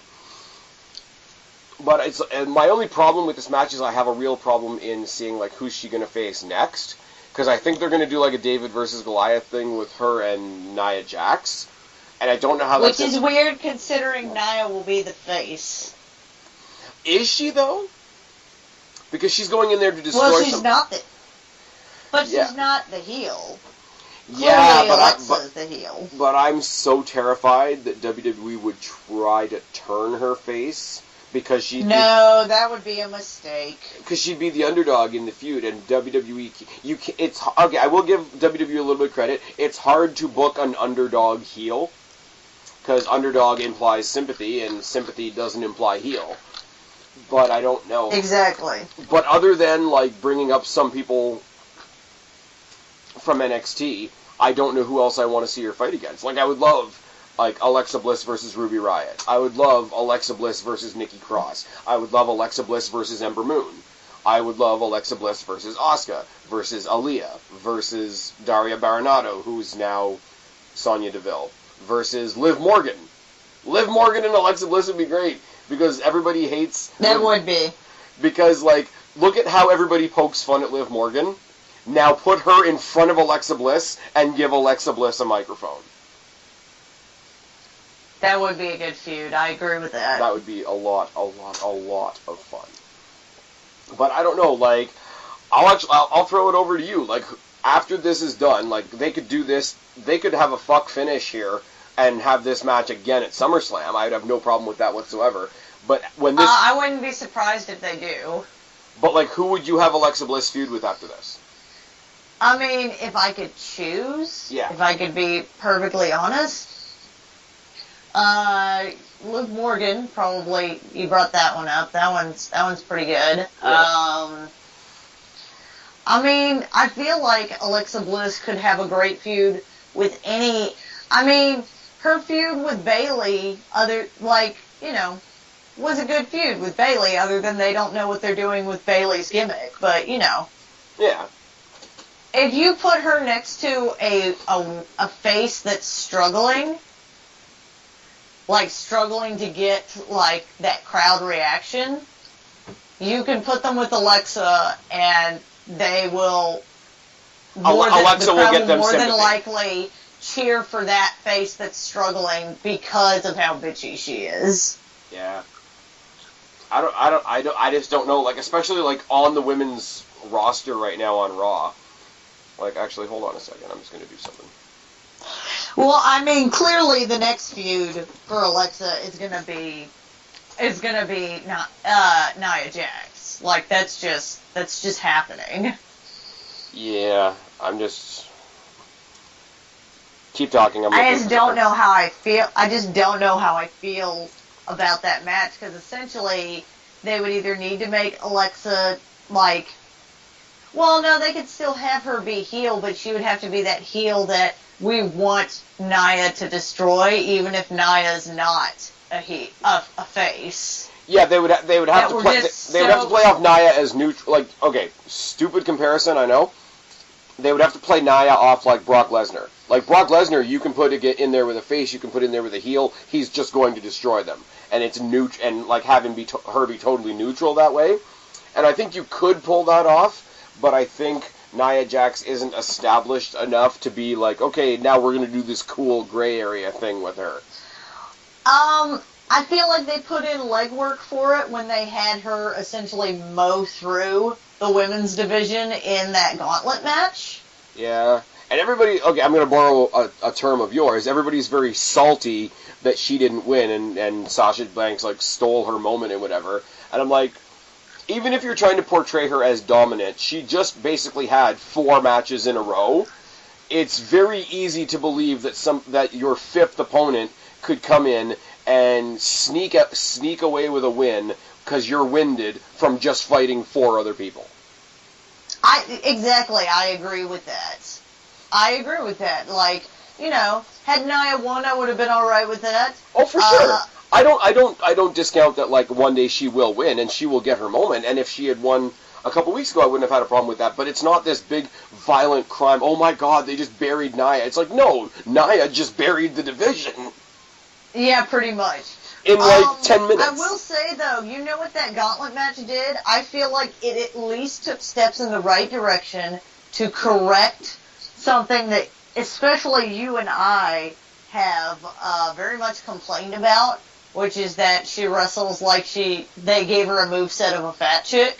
Yeah. And she still sort of has that, but that, I don't know if you agree, but I feel like that gauntlet match, she got a wider variety of movesets that were not, I'm going to squish you. And you know what, though? And you got 5 other women in that division on Raw that by default are going to have more endurance than her, and she outlasts all of them, and she, you know, comes in and takes everything from 5 other women. She was in the match for a long time. It portrayed her in a way where she looked like she had lots of endurance, and it takes a huge chunk out of that, you know, and I hate saying it because it sounds like I'm being disrespectful and I'm really not, but like that whole booking her like a fat chick thing, it does take a big chunk out of that for sure. But I mean, if Alexa Bliss retains, she did a couple more slams. She did a lot of bear hugs, which you know, she had a lot more strength-based moves as opposed to, she did a lot of like Samoan drops, like that kind of thing. Yeah. But okay, anyways, getting back to the point that I was trying to make a second ago, if Alexa Bliss retains, and she finishes off her stuff with Sasha Banks, literally her choices are Alicia Fox, Bayley, if they decide to get Charlie Caruso in the ring and not on the microphone, Dana Brooke, Emma, JoJo, if they decide to make her a wrestler. Maurice is listed as an active competitor. I don't know why. Mickie James, Nia Jax. Paige is still on the roster. I'd love to see Alexa. She will be until the day WWE can't have her on contract anymore. True. Stephanie McMahon, Summer Rae. Summer Rae's still on the roster? Summer Rae is still... I think she's injured. I thought she left. She's keeping everything warm and catering. Anyway, I totally forgot about her. But there's the thing, like, fucking... If Paige wasn't all, like, fucked up with all her drama and shit, Paige we don't have AJ Lee anymore. Paige versus Alexa Bliss would be the match on Raw. And I agree. And they would kill it. And that just made me sad a little bit. But yeah, so we've all picked Bliss, and I figured we all would. Now, what I think is going to be one of the more fun matches of the night, in the ambulance match, Strowman versus Reigns. I have never heard so many people want Braun Strowman to win. Oh my God, they hate Roman Reigns. Strowman is over because he's fighting Roman Reigns. Pretty much. That is a thing. All he's done on Raw is put Kalisto in a trash can and beat up Roman Reigns.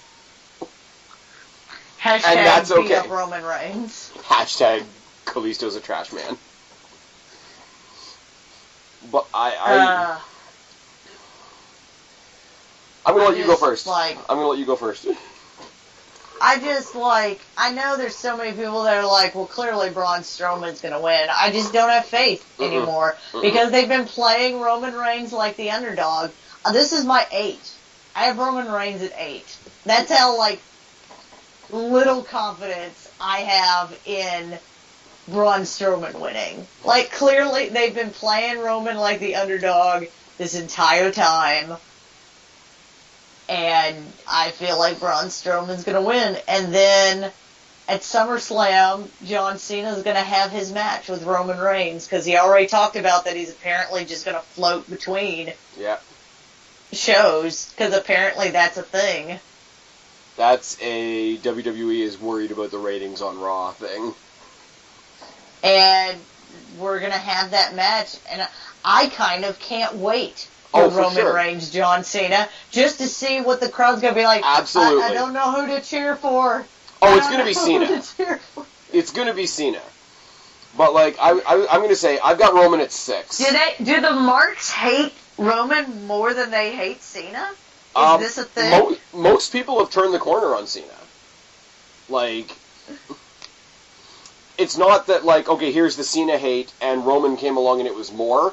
I think it's just, people have turned the corner on Cena while the hate for Roman has been rising. Because Cena now isn't what we all hated about Cena 2 years ago. Since the heat was at its peak, we've had the era of the United States Open Challenge. We've had the era of, he came in and put over Owens and put over Styles. He's going to put over Nakamura sometime in the next few months.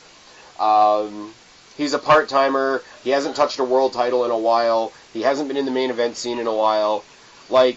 He's still been John Cena, but they've taken out all the elements that drove us nuts about him.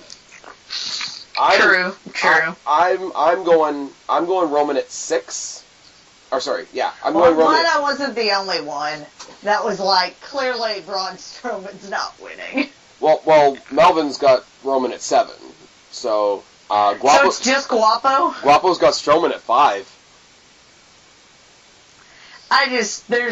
There's nothing in me that's I think Braun Strowman could win. No. I think it's dumb. I think they should have Braun Strowman win. I don't, only because, and here's my logic, right? And here's where I say Roman, and I don't exactly mind, in a way. Because either we're gonna talk about the Cena thing more in a second, right? But they're either going to have him go the Cena route, which is fine, and I have no problem with that. And like you say, I'm actually looking forward to that in some ways. Or they're going to go the other way, which is what they were going to do at WrestleMania next year, and have him defeat Brock Lesnar again for the title. Now, here's the thing: I don't want him to go beat Brock Lesnar for the championship. But if they do that, they have to have him beat Braun Strowman first. Because if he doesn't beat Braun Strowman, why isn't Braun Strowman going for the title? Exactly. You know what I mean? And I'm sorry, Braun Strowman is not as big a deal as John Cena. And you don't get beaten by Braun Strowman and then get to have a SummerSlam match against John Cena. Agreed. There has to be, I'm sorry, as much as, I want Strowman to succeed, and I love what he's doing, and he's doing the more he's like the more human version of Big Show, in a way. And that I know that's a really weird thing to say. And I want success for him. I think he's doing the big guy role in a really good way. But it has to stay within logic. Like, you can't, as much as we all are, you can't be so blinded by, like, oh my god, we hate Roman Reigns, that you totally avoid what makes logical sense. And if he's about to go... Because clearly WWE's never done illogical things before. Well, they have, but I can't sit here and advocate for it. You know what I mean? No. I can't tell, like, you know, we all book things as fans. I can't book a story where Roman Reigns gets absolutely destroyed by Braun Strowman again, but somehow still gets rewarded with a match with the hood ornament of the company at the second biggest pay-per-view of the year. I can't do that. I can't have Roman Reigns lose to Braun Strowman, who's a beast, but then go on to the second biggest pay-per-view of the year against the biggest beast in the company and get one of the world titles. Like, I can't tell that story. I can't overlook the logic gap in that. If they're not doing either of those things, then sure, let Braun Strowman destroy him. Let Braun Strowman go on and do those things. Braun Strowman versus Cena at SummerSlam. Braun Strowman versus Brock Lesnar for the Universal Championship. But at least one of those things is going to happen. And for either of those things to happen, Roman can't lose this match. As much as a lot of us want him to.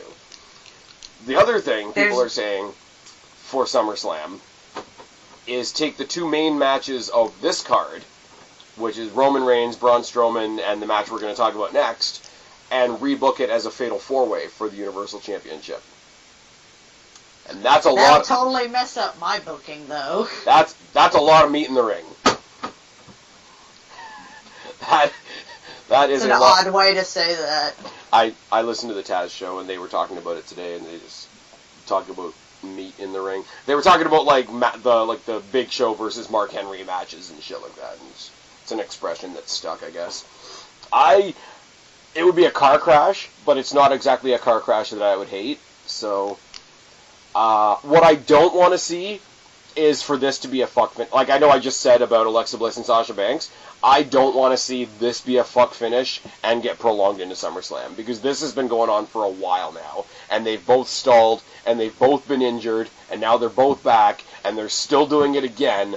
I don't think this needs to go another month. This feud's been going on between Braun Strowman and Roman Reigns since before WrestleMania. Yeah, that's what I'm saying. At WrestleMania they put it on pause so they could have this match with The Undertaker, and then started it again. Exactly. He took Roman Reigns. Think about this. Okay, this is where we go with the logic gaps, right? Roman Reigns took a break from Braun Strowman to fight The Undertaker. Yeah, that's what happened. Then this is where I say about the John Cena thing. He was getting destroyed by Braun Strowman, then went and retired the single most popular wrestling character ever, and then went back to getting his ass kicked by Braun Strowman. Tell me how that makes sense. They need to remedy gaps like that with the stuff that I was saying a second ago, even if we don't like it. Yeah, I don't know. Like I say, we've all got Roman except for Guapo. Guapo's got a dream. And then Guapo's got a dream. And then we've got the main event. Because I'm sorry. Here's where I have a dream. Here's where I think a lot of us have a dream. But I'm sorry to the people out there that think Roman Reigns and Braun Strowman in the ambulance match is going to be the main event. Go fuck yourself. Agreed.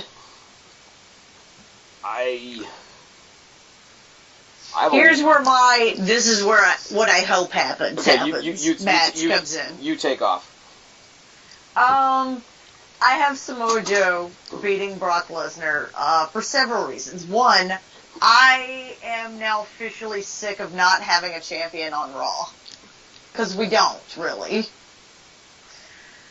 I think Samoa Joe's a great way to bring the Authority back. If we were going to bring the Authority back, because they kind of were his guy.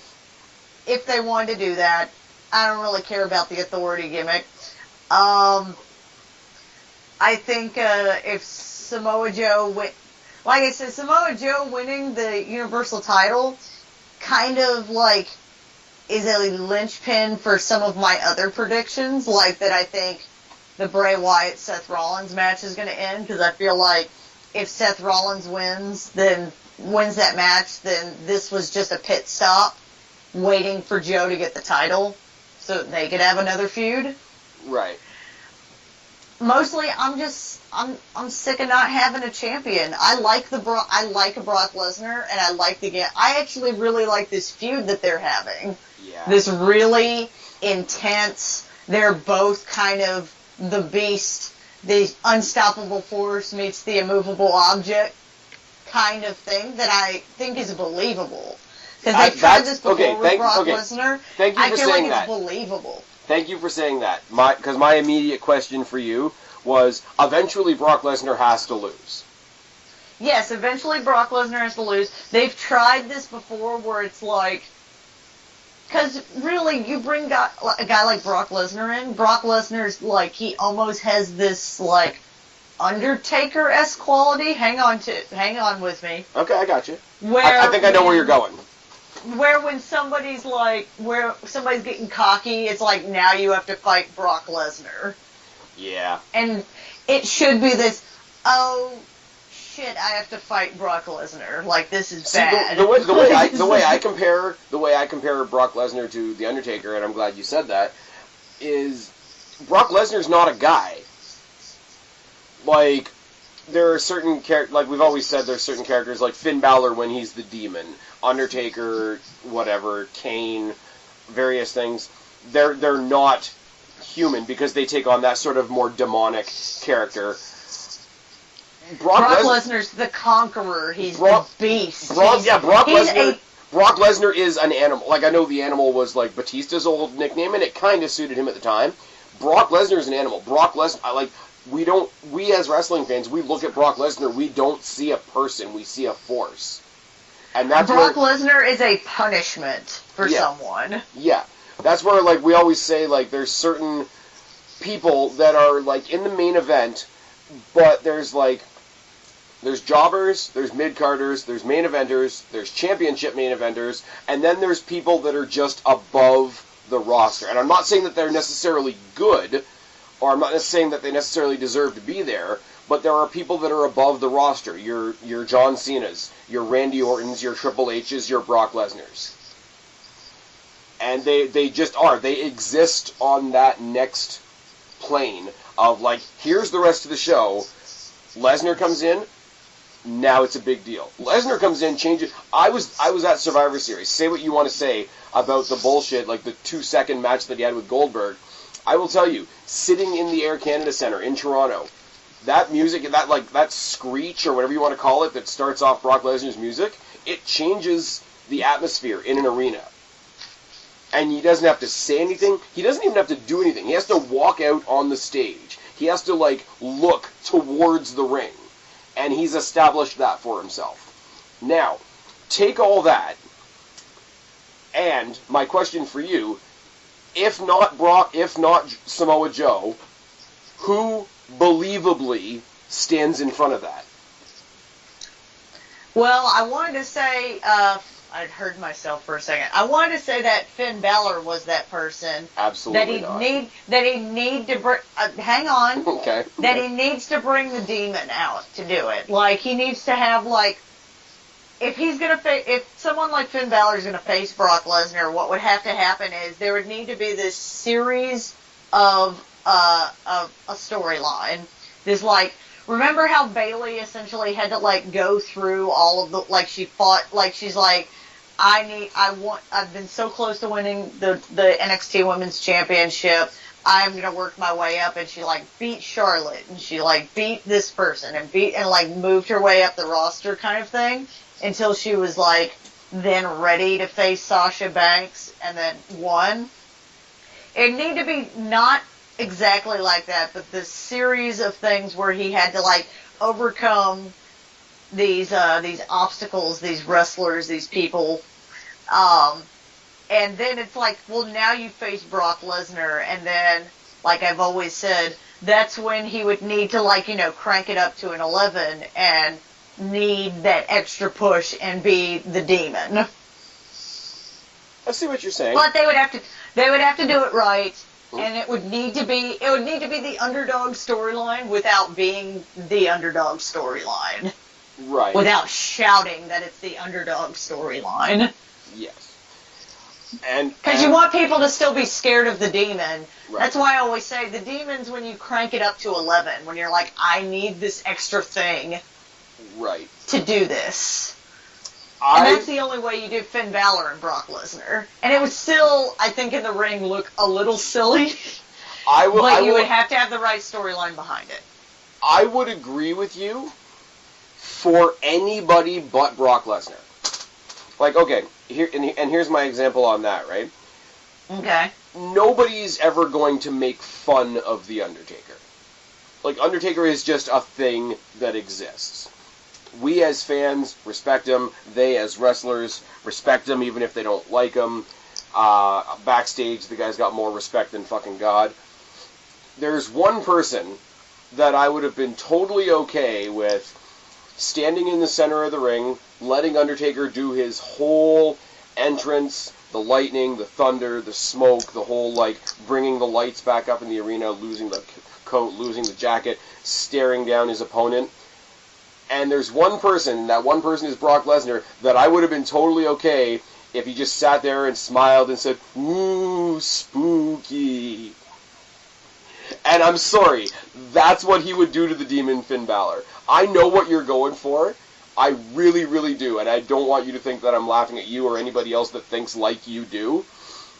But, and it's the only time that anybody could do it that it wouldn't piss me off as a wrestling fan. But if Finn Balor came out and he's like, lost to Lesnar, lost to Lesnar, lost to Lesnar, lost to Lesnar, and like came out and, you know, like you say, crank it up to 11, get the red lights and the smoke and the demon like headdress and the whole fucking gimmick, and came down and stared down Brock Lesnar, I would want Brock Lesnar to stick his thumb out and like smudge across his face and be like, "Nice makeup. What are we doing?" Because we're gonna have to agree to disagree, because I don't think. Because I'm sorry, I don't want, and this is, I love Finn Balor. Finn Balor's a great wrestler. He's a great character and all that sort of thing. I don't want to believe that Finn Balor can beat Brock Lesnar. I don't. Because I want Brock Lesnar to be this big fucking massive boulder. And I want Brock Lesnar to not win for always and ever, but to only get a chink in his armor when he meets somebody as physically imposing as a force on that level. And that's where I come to the whole point of, if not Samoa Joe, who? There's nobody else that brings that force, that intensity that Brock Lesnar has in the same way that is entirely believable as Samoa Joe. And I do agree with that. And because it's one of those things that has to be met head on. Like, if you wanted to do Demon Finn Balor versus The Undertaker, take my fucking money. But I'm sorry, like, there's nobody else. Like, Braun Strowman, I hope Brock Lesnar, at some point, on his way to fighting somebody, destroys Braun Strowman. Because Braun Strowman's just big. Braun Strowman's big, and he's intense in his own way, and he's kind of doing like the man of the mountains thing. I'm just going to throw people around. I picture Braun Strowman like, I don't know that it would happen this way. Clearly it wouldn't. If they did, it would be stupid. But this is how I always picture, like, because Brock Lesnar's shorter than Braun Strowman, because he's shorter than some other people that I know Braun Strowman is bigger than. I just picture this image of Braun Strowman being in the ring, and then Brock Lesnar comes up and just gets in his face and doesn't care that he's bigger than him. And I just see this terrified look on Braun Strowman's face. Yep. I don't know why I see a terrified look on his face in my mind, but that's what I see whenever I think of Braun Strowman facing Brock Lesnar. Braun Strowman is big, and like I say, don't mistake what I'm saying. Braun Strowman's impressive as fuck, but Samoa Joe's smaller than both of them, and Braun Strowman doesn't touch Samoa Joe for intensity. Well, no, intensity is a thing that you have to have. Like, it's a look it's a, for lack of a better word, like aura around you. Like it's just it's a state of being. Yeah. Like Triple H has that intensity. Yes. John Cena has that intensity when he wants to. He's got to go the way I'm talking about. John Cena's gotta try really hard. But No. When John Cena does the promo where he's super, his intensity has to come from talking. His intensity is not like Samoa Joe's intensity. When he goes a little John Cena the Black Preacher. Yes, kind of thing. When he I'm gonna get some hate in the comment section for that one. Gets his intensity from his promos. Samoa Joe doesn't have to talk for you to see his intensity. And Brock Lesnar Triple shouldn't H is talk. like that too. Brock Lesnar shouldn't talk. No, because he's on a little Mike Tyson syndrome. He has a silly voice. He's got Mike Tyson syndrome. He has a silly voice. He shouldn't talk. It's the greatest thing that he has. Paul Heyman. That's why I think Samoa Joe's gonna win. I have him at 5. You got Joe at 5. I got Joe at 1. I want it to be Joe, but I'm super not confident. I don't. As much as I want Joe to dethrone Brock, I don't think you dethrone Brock at a B pay-per-view called Great Balls of Fire. I don't know. I want it to be Joe. I want it to be soon because like I said, I'm sick of having an absentee champion. I'm done with it. They had a moment, like a single moment, when Dean Ambrose was the IC champion, and he sort of like came out and he took his shots at Brock Lesnar, and he tried to make the Intercontinental Championship like the big belt on Raw. And for 1 week, you had Ambrose, Miz, Rollins, Balor, Wyatt, and Joe in one ring, all fighting for the opportunity to go for the Intercontinental Championship. And then it just faded the fuck away. Because if they had been able to boost the Intercontinental... Because there's one more title on Raw than there is on SmackDown. Because they got the... Oh yeah, that's right, the Cruiserweight belts. Like, if they wanted to boost up the Cruiserweight title and make it sort of the main mid-card title, and for all intents and purposes make the IC title the main title on Raw, and then have the Universal title be like the Spectacle Championship, you know what I mean? They could have done that, but they tried that and dropped it in like a matter of 2 weeks. Yep. Because I'm sorry, like, regardless of your opinion of those 6 guys, Ambrose, Miz, Rollins, Balor, Wyatt, Joe, if you have those 6 guys fighting for anything, that thing becomes more important. I agree. And they just didn't, and they just brought it back to The Miz, and The Miz is stuck with Ambrose, and The Miz deserves better. I think Ambrose could benefit from some time away. Like, if they kayfabed him an injury, and he was gone for, like, a couple months and came back, I think it would benefit him a lot. Because it would give them time. It would let the fans miss him a little bit, like do the whole absence makes the heart grow fonder, but it would also give creative some time to really think what they want to do with him next. You want to do with him? Well, clearly what they should have done with him is not move him to Raw. He was doing so much better on SmackDown, and also his wife is still over on SmackDown. Can we talk about Tenay Young? Can we talk about Tenay Young? What? Did you watch SmackDown this week? I did not. Okay, but so this question is going to be more generic then.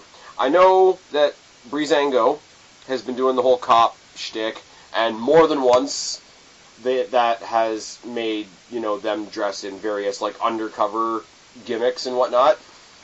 They've had Tyler Breeze in drag more than once, and they had him dressed as Renee Young interviewing Ty Dillinger on Tuesday. Why? Because it's the 4th of July and fuck a couple of Canadians. Apparently. And he proudly pronounced that his name was Tenay Young. And then they immediately cut to Renee Young, who was getting ready to interview somebody else, and she, like, almost lost her place in what she was saying. So I think it was a rib, and I don't think they told her that that was about to happen. But why? Yeah, exactly. All the Canadians were made to look goofy on the July 4th edition of SmackDown. I'm just putting that one out there. Sami Zayn was made to look like a goofball. Tyler Breeze was made to look like a goofball. Ty Dillinger was fucked at the end of that Battle Royal. Kevin Owens got made to look like an idiot by AJ Styles as we closed the show. Jinder Mahal got called a jackass by Randy Orton in a very lackluster promo exchange. Like, we just. Well, that's just true. It is, but it was like Randy Orton, when he cut his promo, he's like, "I'm going to insult you, and it's not even going to be good. That's how much you suck." Like, that was the tone of it. Like, Jinder Mahal cut a decent promo, like the whole anti-American gimmick, whatever, insulting Randy, insulting his family, insulting the Americans, and all that. Like, it's cliche, but it was a good promo. And Randy Orton just sort of, like, threw it all off and was like, "You're just a jackass, man." And, like, that was it. That's just true. It was so lazy. It's one of those, if you're going to insult me, at least put some effort into it type things. Anyway, okay. We're far off topic. Joe versus Lesnar. Theme of the whole show. Joe versus Lesnar. Provided that WWE doesn't totally fuck it up, could be, by the end of the year, a candidate for Match of the Year. Potential. I'm excited about it, and I really wasn't when Joe won until they got in this this feud, this storyline. Like, I was just like, okay, I'm excited that, Joe's getting a title shot, but I wasn't excited about Joe versus Lesnar, and now I kind of am. Yeah, well, it helps that he's taken him out, like, 3 different times. Like, he took him out in, like, a brawl-type situation, and then he choked him out, and then he choked out Paul Heyman. Which is why, part of me is like, there's no way he's going to win. But yeah. I hope that he does. I really do. Yeah. I just hope they don't play it, if he does win, I hope they don't play it off like, oh, he didn't really beat Brock Lesnar, he just didn't win because Brock Lesnar didn't take him seriously, it's a fluke, da-da-da. Like, I hope they don't play it off like that. Yeah, that would be dumb. Don't do that. And like you said a second ago, like, it might be a way to bring the Authority back. I hope it's not. Like, if the Authority comes back, then he has to sort of, like, share his accomplishment with a bunch of other people.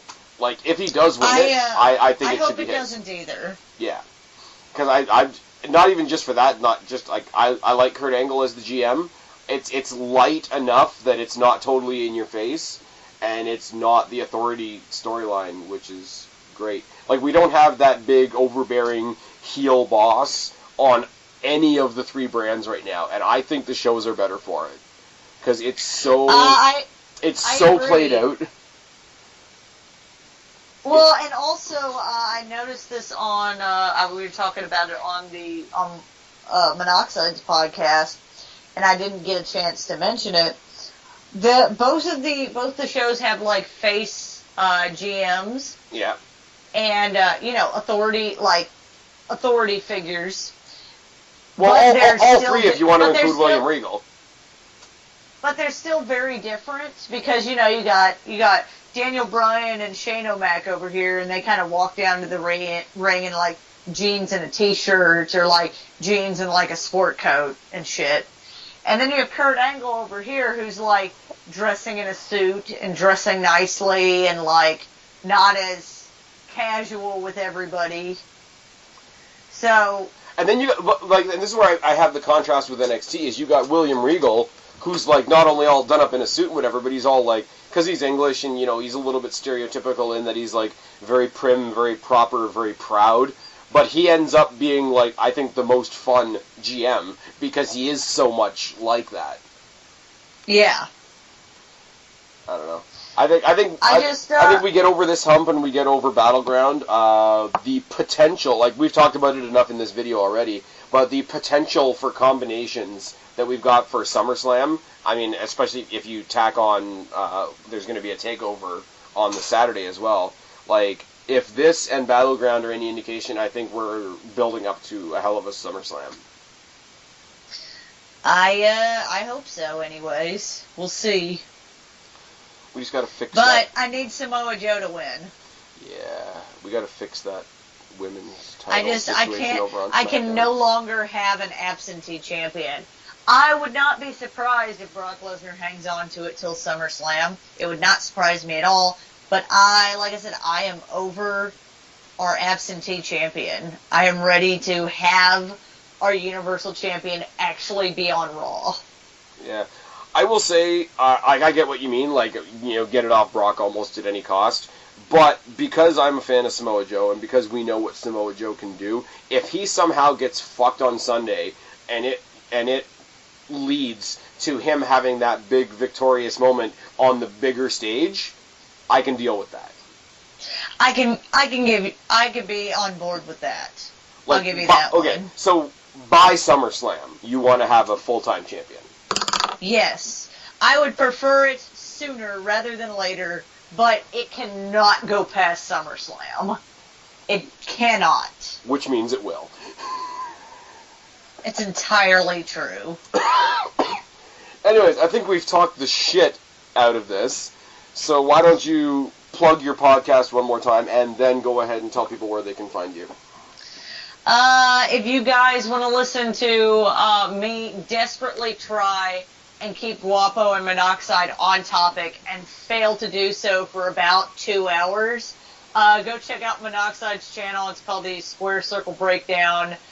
We don't talk about the same thing that we talk about on this show.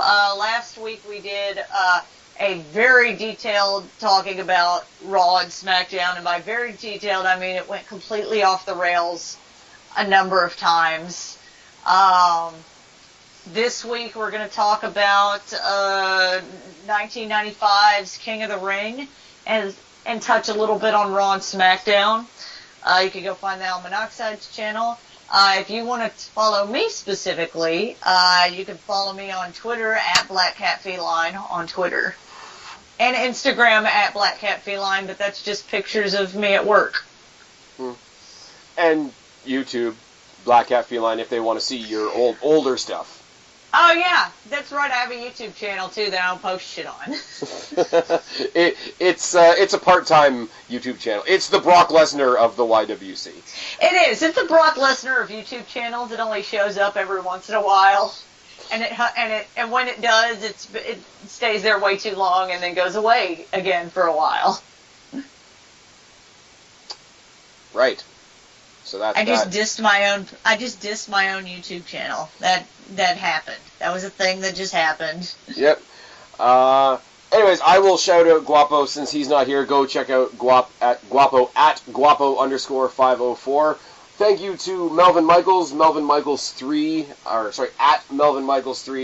on Twitter for getting your predictions in advance so that we could include them in the video. I know there's a couple other people that I've spoken to. Salvador, who does my graphics for this channel, I think is joining us for this. Hopefully, Fabe and Julian and a couple of other people are hopping on board for this. If you want to, I will say this one more time. If you want to hop on board and join us for the pay-per-view pick 'em, it's just for fun. It's just Twitter and bullshit. There isn't any prizes or any of that kind of shit. Put your predictions bragging rights. That's what it is. It's for bragging rights. Hey, my video information little gimmick at the bottom there has all the winners so far, which is Guapo and Cheney. Put your predictions down in the box below. Rank them 1 through 8, and either leave me your Twitter handle or tell me that you don't want to be tagged on Twitter on the night because you don't want spoilers. I am going to take the opportunity right now to talk about myself. Please, you got about 3 weeks left. Get your questions in for the July edition of Ask the Phoenix. I will be doing the July version of Ask the Phoenix the week after Battleground. So while we're all recovering from the flag match and the Punjabi prison, you will at least have the July edition of Ask the Phoenix to look forward to. And you guys know where to find me, or you wouldn't be here, but find me at Spaz Phoenix on basically everything. I've been Spaz, she's been Kristen, we are your YWC Reality Check. Subscribe up there, talk down there, start a conversation, keep all these conversations going. Don't be a stranger. I will talk to each and every last one of you later, but for right now, myself and Kristen are out. Bye, guys.